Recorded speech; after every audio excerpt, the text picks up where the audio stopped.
Hello dear student, control system के इस lecture में हम आपको बताएंगे time domain response of first order system with unit step input. ये आपके सिलेबस का अगला पॉइंट है। हम लोग लेके चले हुए हैं, चैप्टर नंबर 4 है। तो देखिए, हमें यहाँ पे निकालना है time domain response of first order system. तो सबसे पहले डियर स्टूडेंट, यहाँ पे फर्स्ट ऑर्डर क्या है, सेकेंड ऑर्डर सिस्टम क्या है, थर्ड ऑर्डर सिस्टम क्या है, उसको तो जान लीजिए। तो देखिए, आप क्या करना है, आप किसी भी सिस्टम को पता करना है फर्स्ट ऑर्डर का है कि सेकंड ऑर्डर का। उसके लिए सबसे पहले आप क्या करिए स्टूडेंट, उसका ट्रांसफर फंक्शन निकाल लिया करिए। ट्रांसफर फंक्शन निकालने के बाद उसमें जो यस आएगा, यस की घात को चेक करिए करिए। यक्स की मैक्सिमम घात जितनी होगी हर में चेक करनी है आपको। हर में यक्स की मैक्सिमम घात जितनी है वह उतनी ऑर्डर का होगा। अगर हर में यस की मैक्सिमम घात 1 है तो आपको उसको बोलेंगे फर्स्ट ऑर्डर डिफरेंशियल इक्वेशन। ठीक है, फर्स्ट ऑर्डर सिस्टम है। अगर एस की मैक्सिमम घात आपको 2 देखने को मिले तो सेकेंड ऑर्डर का सिस्टम है, 3 देखने को मिले थर्ड ऑर्डर का सिस्टम है ना। तो यहाँ पे हमें क्या देखना है, टाइम डोमेन रिस्पॉन्स देखना है किसका, फर्स्ट ऑर्डर सिस्टम का।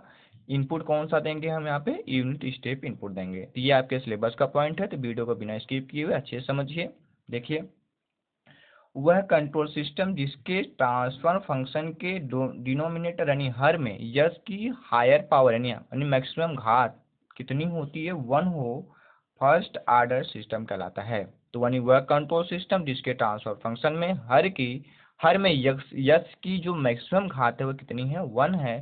तो उसको हम लोग बोलते हैं फर्स्ट ऑर्डर सिस्टम बोलते हैं, है ना। तो चलिए, यहाँ पे हम लोग क्या दिया है स्टूडेंट, एक फर्स्ट ऑर्डर का डिफरेंस सिस्टम कंसीडर कर लेते हैं। तो consider first order system with unit feedback HS. यहाँ पे हम लोग एक फर्स्ट ऑर्डर का सिस्टम मान लेते हैं और उसको जो फीडबैक हम लोग दे रहे हैं वो यूनिटी फीडबैक दे रहे हैं। उसका जो गेन है 1 है, ठीक है ना। अब देखिए, यहाँ पे हम आपको दिखाया हुआ, देखिए ये हमारे पास हमारा सिस्टम है। देख लीजिए, यहाँ पे हमने आपको दिखाया 1/ST प्लस लिखा हुआ है। इसका मतलब ये स्टूडेंट समझ लीजिए, यस का मतलब यहाँ पे हर में ना यस की पावर कितनी है, 1 है ना। इसलिए ये क्या है, 1 फर्स्ट ऑर्डर का सिस्टम है, तो इसलिए इसको हमने 1 दिखाया हुआ है। यानी यस स्क्वायर दिखा देते सेकेंड ऑर्डर का हो जाता है, एक्स क्यूब दिखा देते थर्ड ऑर्डर का हो जाता है ना। तो यहाँ पे भी हमने क्या दिखाया हुआ, देखिए मैक्सिमम इसकी पावर 1 है, यानी ये फर्स्ट ऑर्डर का सिस्टम है। तो यहाँ पे चलिए, हमने फर्स्ट ऑर्डर का सिस्टम ले लिया, समझ में आ रहा है। ये टाइम जो हमारा टी है, टाइम्स को हम टाइम कांस्टेंट कहते हैं, टी को क्या बोलते हैं, टाइम कांस्टेंट। इसके आगे भी इसका परिभाषा निकल के आएगा, उस चीज़ को हम समझेंगे। तो चलिए, ब्लॉक डायग्राम है, फर्स्ट ऑर्डर सिस्टम लिया हमने। हमने ये समिंग पॉइंट है, हमने समिंग पॉइंट पे हमने क्या किया, प्लस यानी रेफरेंस आर एस दिया। ये हमको यहाँ से आउटपुट मिला, c s control output c s मिला। इसको हमने क्या किया, यूनिटी फीडबैक के माध्यम से हमने इसको फीडबैक कर दिया, निगेटिव फीडबैक दे दिया। ठीक है, तो यहाँ पर ये स्टूडेंट ये आपका जी एस है। तो जी एस बराबर है 1/ST आपका है। यहाँ पे आपका जो एच एस, आपका जो ब्लॉक डायग्राम आप लगाते हैं एच एस, यानी इसका वैल्यू कितनी है यहाँ पे 1 है। यूनिटी फीडबैक हमने दिया हुआ है, तो यानी एच एस हो गया, यानी एच एस बराबर 1।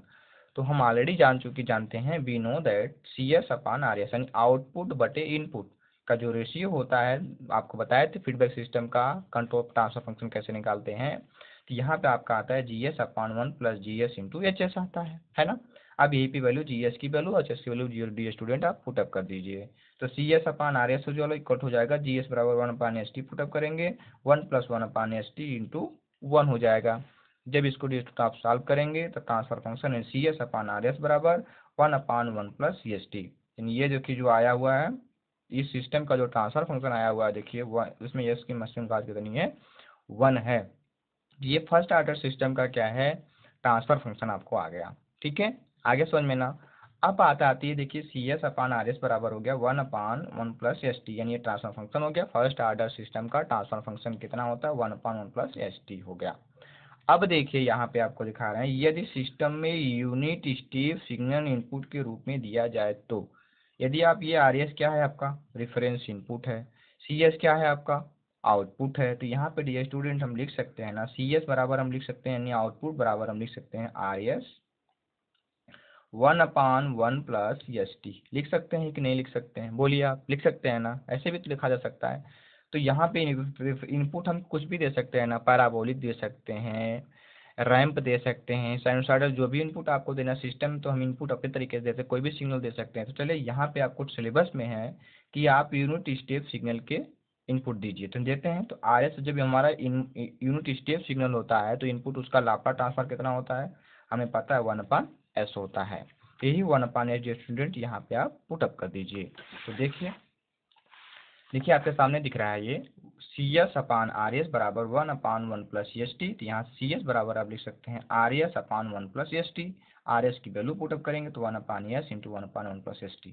अब इसका क्या करिए स्टूडेंट, यहाँ पे आपको देखिए क्या करना है, हम टाइम को रिस्पेक्ट में डोमेन निकाल रहे हैं, टेकिंग पार्शियल फ्रैक्शन कर दीजिए, इसका आंशिक भिन्न से भिन्न कर दीजिए, से तोड़ दीजिए इसको। तो क्या होगा देखिए, आंशिक भिन्न तोड़ेंगे तो लिखते हैं ना, जैसे आप लोग तोड़ते हैं ना 1/(x+a+b) इस तरीके से आंशिक भिन्न द्वारा अपन किए हो ना, वही चीज तरीके से करना है। तो 1/s माइनस 1/1+ST आएगा, ये हमारा आता है। अब देखिए स्टूडेंट क्या करना है, देखिए ये आपका हमारा है, यानी यहाँ पे देखिए स्टूडेंट थोड़ा सा हमें एक आवश्यकता पड़ेगी, इनवर्स लाप्लास ट्रांसफॉर्म की आवश्यकता पड़ेगी, है ना। थोड़ा सा आप इनवर्स लाप्लास ट्रांसफॉर्म देख लीजिएगा सेकेंड ईयर की बुक उठा करके, थोड़ा सा हम यहाँ पे बताएंगे नहीं क्योंकि टाइम थोड़ा ज़्यादा लग जाएगा।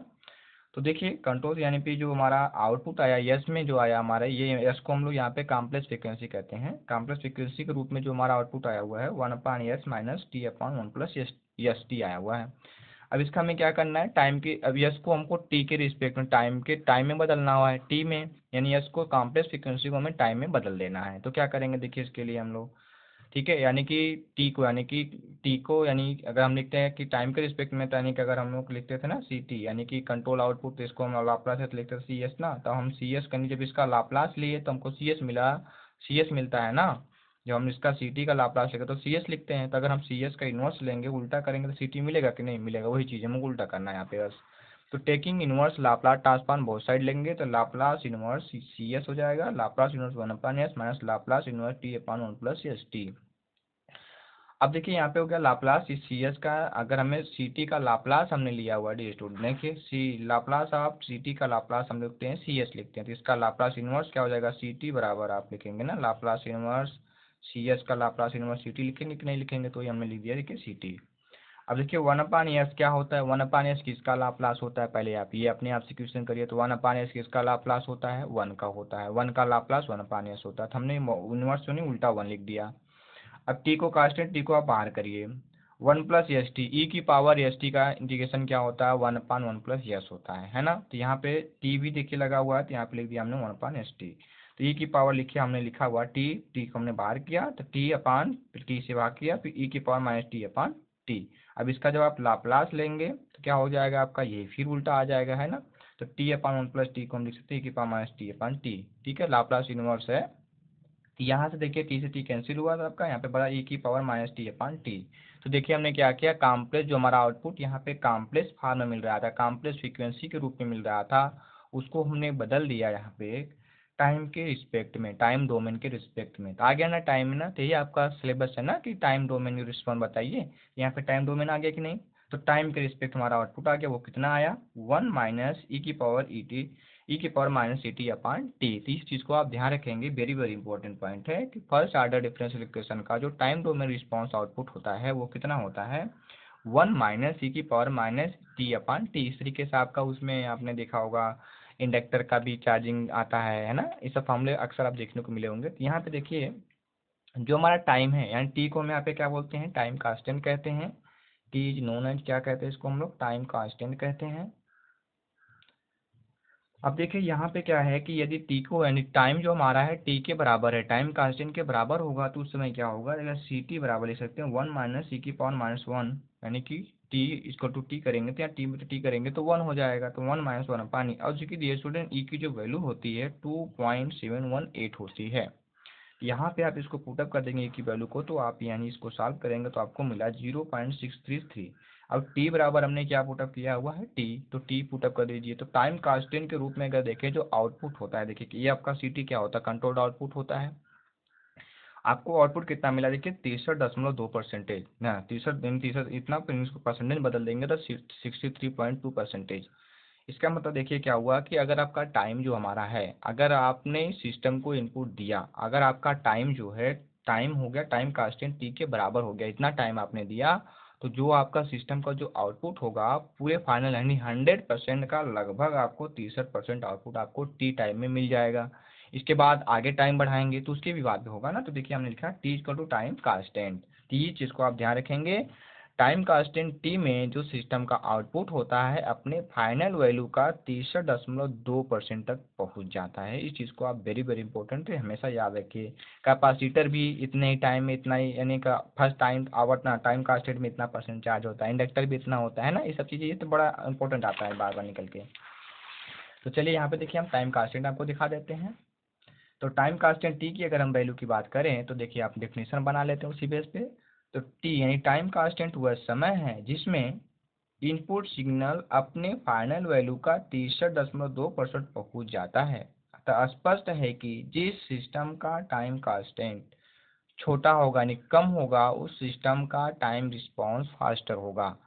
मतलब टाइम कांस्टेंट पे डिपेंड कर रहा है, टाइम कांस्टेंट कम होगा, अगर छोटा है तभी तो फर्स्ट से पहुंच जाएगा। तो टी वही समय है ना जिसमें आउटपुट कितना हो जाता है अपने फाइनल वैल्यू का 63.2% पहुंच जाता है, तो वही पहुंच गया। तो वही देखिए लिखा गया टाइम कांस्टेंट जो है directly proportional to 1 time response. Time constant जितना आपका कम होगा आपके सिस्टम का रिस्पॉन्स उतना अच्छा होगा, यानी सिस्टम का आउटपुट उतना ही जल्दी आपको मिलेगा, है ना। यहाँ पे देख लीजिए तो c t output c t बराबर 1/(c) इतना लिख दिया। अब देखिए इस इक्वेशन को आप देख रहे हैं तो इक्वेशन का फॉर्मूला कैसा है, एक्सपोनेंशियल आ रहा है। कैसा आ रहा है डियर स्टूडेंट, एक्सपोनेंशियली इक्वेशंस आ रहा है। तो यहाँ पे लिख सकते हैं इस समीकरण से स्पष्ट है कि आउटपुट जो है एक्सपोनेंशियली 0 से फाइनल वैल्यू तक बढ़ता है। तो देखिए क्या होता है, इस चीज को आप समझने की थोड़ा कोशिश करेंगे। अब देखिए यहाँ पे क्या होता है ये स्टूडेंट समझिए। देखिए इसमें आपको दिखाया हुआ है, इसको आप निकालेंगे तो आपको मिलेगा। तो यहाँ पे देखिए टी इक्वल टू 0 से ये हमारा रिस्पॉन्स इस तरीके से इंक्रीज होता है, इस तरीके से इंक्रीज होता है ना, इस तरीके से इंक्रीज होता है। देखिए आपको पता है ये हम टाइम दिखाए हुए हैं, ये टी है, ये 2t है, 4t है। तो देखिए जब आपका टाइम ये स्टूडेंट जिसमें आपका टी टाइम होता है तो उसमें आपका जो आउटपुट, ये आपका आउटपुट बता रहा है सी टी, देखिए दिखाया गया है। ये आपका आउटपुट जो रिस्पांस होता है देखिए टी टाइम में आपको मिलता है 63.2%। फिर 2t जब आपका टाइम 2t होता है तो आपको कितना डी स्टूडेंट मिल जाता है, देखिए ये आपको मिलता है 86.4%। 2t टाइम में फर्स्ट टाइम में देखिए आउटपुट आपको ज़्यादा मिलता है। फिर जैसे टाइम 2t से लेकर 2t, फिर टी टाइम इंक्रीज होने में, टाइम कांस्टेंट बढ़ने में आपको टी से 2t, फिर टी बढ़ने में आपको देखिए आपको मिलता है 86.4%। टाइम रिस्पॉन्स देखिए आपका रिस्पॉन्स कम हो रहा है, यानी आउटपुट अब धीमे धीमे कम हो रहा है, कम मिल रहा है ना। फिर आपका देखिए 40 तक आप करेंगे तो आपको 40 तक जाते टाइम आपका जब बढ़ेगा तो आपको लगभग 98% तक क्या मिल जाता है, आउटपुट मिल जाता है। उसके बाद आप 5t 6t टाइम को आप बढ़ाते जाइए, आपको लगभग आपको 100% आउटपुट कभी नहीं मिलेगा, क्योंकि कुछ लॉसेस भी तो होंगे डियर स्टूडेंट। तो यानी देखिए 40 टाइम तक आपको लगभग आपको 98% तक आपको आउटपुट मिल जाता है। उसके बाद आप टाइम बढ़ाते रहिए, कुछ भी हो कितना भी आप बढ़ा दीजिए टाइम को, लेकिन आपको कभी भी 100% नहीं मिलेगा।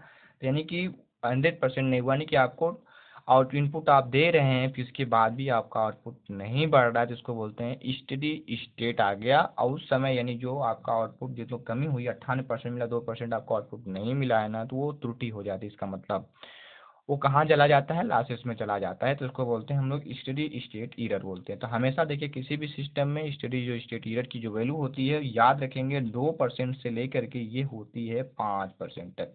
कोई भी सिस्टम कितना भी अच्छा होगा उसको हमेशा 100% आउटपुट नहीं मिल सकता, हमेशा 2% लेकर 8% तक आउटपुट उसमें लॉसेस के रूप में चला ही जाएगा। ठीक है, ये देख लिए।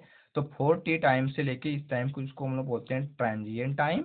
ठीक है, इसके बाद का जो टाइम आता है उसको हम बोलते हैं स्टेडी स्टेट टाइम, यानी इसमें स्टेडी स्टेट में हो गया, संतृप्त हो गया। ठीक है, इस चीज़ के जिसने इस चीज़ को समझ गए ग्राफ बनाइए। अगर एग्जाम में आपके आता है तो आप देखिए 5 नंबर का क्वेश्चन आएगा, तो इस क्वेश्चन को आप पूरा लिखिए, इसका ट्रांसफर फंक्शन में ग्राफ बनाइए अच्छे से लिखिए। ठीक है, तब आपको 5 नंबर है तो आपको रियल से आराम से डायग्राम वगैरह मिला के 4 नंबर आपको मिल जाते हैं। ठीक है स्टूडेंट, तो यदि आपको वीडियो अच्छा लगा है तो इस वीडियो को लाइक कर दें, शेयर कर दें, कमेंट कर दें। इस चैनल को अभी तक सब्सक्राइब नहीं किए हैं आप तो चैनल को सब्सक्राइब कर लें। Thank you for watching this video.